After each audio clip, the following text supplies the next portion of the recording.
बहुत खराब जा रहे हैं यार। अरे यार खत्म।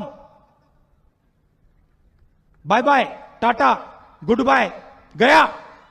और अभी तो रुको, क्लाइमैक्स अभी बाकी है। ये कभी नहीं देखते क्या होता है।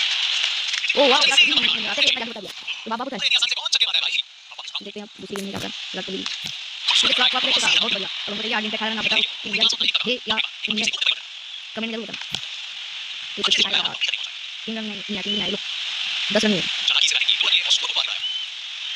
देखते हैं क्या होता है।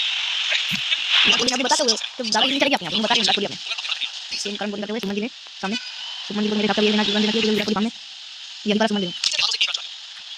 देखते हैं विराट कोहली किस पर अब वो करते हैं देखते हैं धमाल आते हैं इसके बाद विराट कोहली बहुत कम चल विराट कोहली ये और हम इंडिया को चाहिए हमारी इंडिया को 4 गेंद पर 7 चाहिए ये बना हमारे विराट कोहली बना सकते हैं तो देखते हैं क्या होता है। अब ये 3 गेंद पे 1 रन